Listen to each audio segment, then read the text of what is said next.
આગળ વધી આપણી સાથે બીજા મેનેજમેન્ટ જે જોડાઈ રહ્યા છે, ઇરકોનના મેનેજમેન્ટ છે, કંપનીના CMD योगेश कुमार मिश्रा जोड़ाई चुका है अपनी साथ रिजल्ट्स के ऊपर बातचीत करवा माटे। सर शुक्रिया मेरे साथ आज जुड़ने के लिए। सबसे पहले तो ये क्वार्टर कैसा था उसी से मैं शुरुआत करना चाह रही थी, चूंकि प्रॉफिट फ्रंट पे तकरीबन 50% का इजाफा, ऑपरेशनल परफॉर्मेंस में भी तकरीबन 31% का जंप और रेवेन्यूज के फ्रंट पे 46% का जंप। कौन से फैक्टर्स सपोर्ट कर रहे थे जहां इतना अच्छा ग्रोथ हम लोग देख रहे हैं उसके लिए? ये नमस्कार।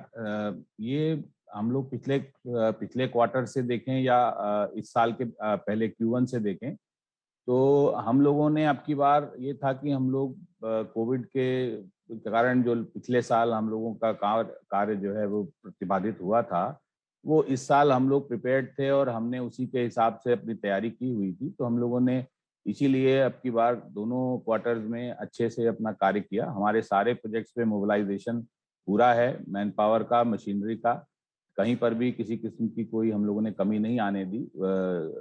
बारिश से थोड़ा सा हमारा अफेक्ट रहा, लेकिन हम लोगों ने उसको भी ओवरकम किया और इसीलिए सभी प्रोजेक्ट्स पे लगभग हमारा अच्छा काम हुआ है। तो उसी की वजह से ये नतीजे हैं जो हमारे Q2 के आए हैं।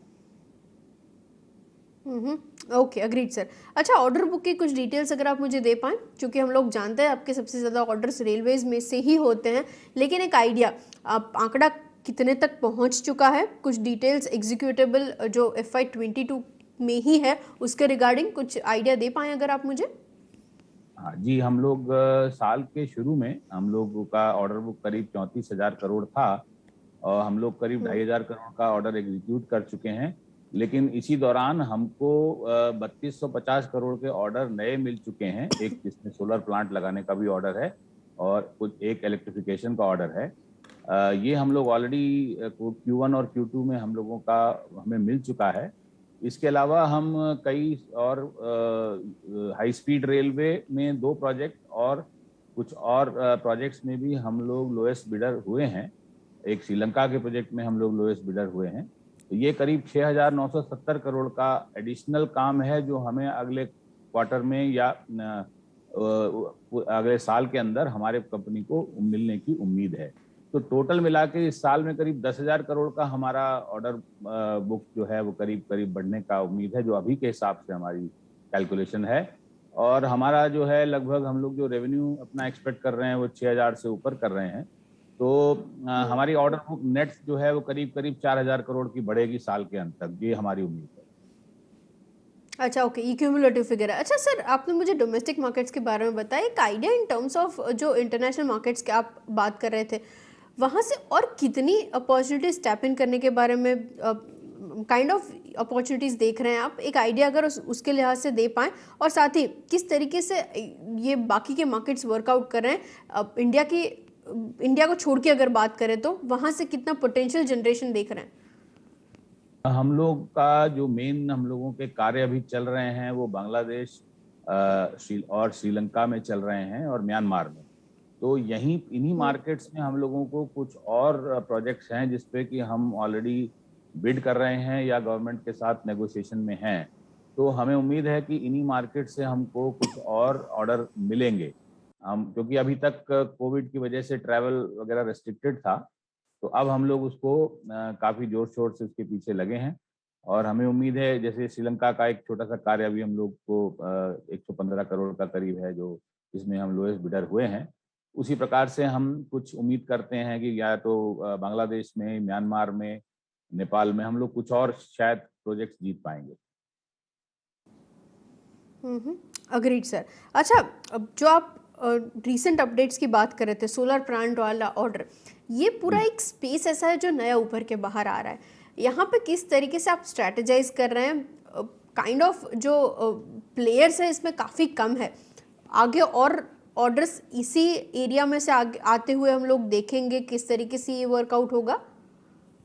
जी, हम लोग ये ऑर्डर हमने डाइवर्सिफिकेशन के तहत लिया है और उसमें हम लोगों को, क्योंकि पब्लिक सेक्टर्स के बीच में ही कंपटीशन था इसके अंदर, रिवर्स ऑक्शन जो इरिडा ने किया था, तो हम लोगों ने इसमें एक स्ट्रेटेजिक पार्टनरशिप के साथ में पार्टिसिपेट किया और हम लोगों ने इसको करीब 2,500 करोड़ का ऑर्डर जीता है, जो 500 मेगावाट क्षमता का एक प्लांट लगाने का है। तो ये प्लांट हमें 3 साल में लगाना है और इसमें डेट इक्विटी के मिक्स से हम लोगों को फंडिंग करना है।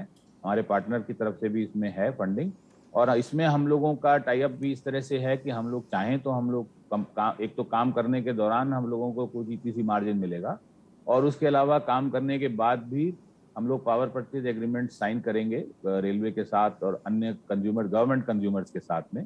तो उसके बाद हम लोगों को रेवेन्यू आने की जो है पूरी उम्मीद है। बट हमने ऑप्शन रखा है कि हम चाहें तो हम अपनी इक्विटी इन्वेस्टेड जो है उसको लेकर के अपनी ऑलमोस्ट हम लोगों की उम्मीद है 14% इक्विटी आईआरआर के साथ में हम लोग निकल जाएंगे। Agreed sir. अच्छा, मार्जिन्स के फ्रंट पे मैं आपके साथ थोड़ा और डिस्कशन करना भी चाह रही थी, क्योंकि सप्लाई साइड थोड़े प्रेशर्स हैं जो वर्कआउट हो रहे हैं, सिर्फ आपके लिए नहीं पूरी इंडस्ट्री के लिए ये कंडीशन है। ये कब तक आप थोड़ा बहुत स्टेबलाइज होते हुए देख रहे हैं? आगे आते हुए हम लोग नेक्स्ट 1 to 2 क्वार्टर्स किस तरीके से वर्कआउट होते हुए देखेंगे? एक आइडिया इसके लिहाज से आप अगर मुझे दे पाएँ। जी, आप जो बेसिकली मेरे ख्याल से जो आप बात कर रही हैं वो कमोडिटी के जो प्राइसेस हैं उसकी वजह से जो प्रेशर है मार्जिन के ऊपर, तो वो हम लोगों का है इस समय। प्राइसेस काफ़ी, स्टील प्राइसेस और सीमेंट प्राइसेस काफ़ी सारे जो हैं वो बढ़े हुए हैं, जिसकी वजह से सभी कंस्ट्रक्शन कंपनीज को दिक्कत हो रही है। हमारे कॉन्ट्रैक्ट्स लेकिन ज़्यादातर गवर्नमेंट बेस्ड कॉन्ट्रैक्ट्स हैं, तो हम लोगों को पीवीसी प्राइस मार्जिन वगैरह जो है मिल जाता है, तो उसमें हमें कोई बड़ा नुकसान होने की वो नहीं है। लेकिन ये है कि हाँ, आगे अगर ये प्राइसेस ऐसे बढ़े रहेंगे, मुझे उम्मीद है कि ये साइकिल है और इसमें प्राइसेस वापस नीचे आएंगे, और जब नीचे आएंगे तो फिर हमारे जो मार्जिन्स हैं वो इम्प्रूव होंगे। पर अगर हाँ, ये लंबे समय तक अगर हाई प्राइसेस बने रहते हैं, जिसकी मुझे उम्मीद कम है, आप हिस्टोरिकली देखेंगे तो ये प्राइस साइकिल्स हैं कमोडिटीज में आते हैं। ये पीछे भी एक बार स्टील प्राइसेस 2-3 साल पहले बढ़े थे, बिटुमेन प्राइसेस बढ़े थे बहुत ज़्यादा, फिर वापस काफ़ी कम हुए, और ये मेरे को लगता है कि ऐसा ही साइकिल हम लोगों को देखने को मिलेगा, और इसलिए लॉन्ग टर्म में हमें कोई इम्पैक्ट ज़्यादा हमें नहीं लगता है कि इससे होगा। हाँ, शॉर्ट टर्म में ज़रूर थोड़ा मार्जिन पे प्रेशर है। अच्छा, ये आप जो बात कर रहे हैं उसके ऊपर मैं एक डिफरेंशियल समझना चाह रही थी सर। पिछले 1 या 2 साल के मुकाबले कितना कॉस्ट स्ट्रक्चर इसकी वजह से बढ़ चुका है? और क्योंकि आपने तो बताया पास थ्रू होगा, लेकिन एक आइडिया प्रैक्टिकल सिचुएशन में समझने के लिए ये कैसे वर्कआउट हो रहा है in comparison to last year, आप मुझे एक आइडिया दे पाएँ तो? जी देखिए, ये लास्ट ईयर के कंपैरिजन में, लास्ट ईयर तो कोविड पीरियड था, डिमांड काफ़ी कम थी, और आप देखेंगे तो आपके ऑयल प्राइसेस भी लोएस्ट पे थे, स्टील प्राइसेस भी एक समय में काफ़ी कम थे।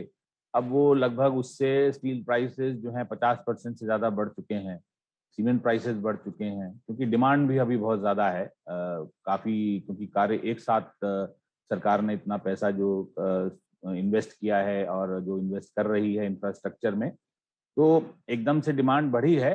तो लगभग आप देखेंगे तो मेन आइटम जैसे सीमेंट है, स्टील है, इन सब की वजह से ऑलमोस्ट अगर आप लोएस्ट से बात करेंगे, तो अगर आप एवरेज से बात करेंगे तो मेरे ख्याल 15-20% तक बढ़ा होगा, और अगर लोएस्ट जो था पिछले साल उसके मुकाबले बात करेंगे तो ऑलमोस्ट 40-50% तक कुछ प्राइसेस बढ़ गए हैं। ये है अभी की स्थिति। लेकिन जैसे आपने अभी देखा, अभी फिर वापस ऑयल प्राइसेस कम हो रहे हैं, कम हुए हैं, और इसी तरीके से मतलब रिटेल मार्केट में भी डीजल वगैरह के प्राइसेस कम हुए हैं, जो कि प्लांट एंड मशीनरी रन करने के लिए इस्तेमाल होते हैं। तो वही मुझे लगता है कि अभी ज़रूर है, अभी ऑलमोस्ट पीक पर हैं, जैसा मुझे लगता है कि कमोडिटी प्राइसेस और उनका इम्पैक्ट अभी पीक पर है। पर आगे आने वाले समय में मेरे को लगता है ये नीचे आएगा, कम होगा।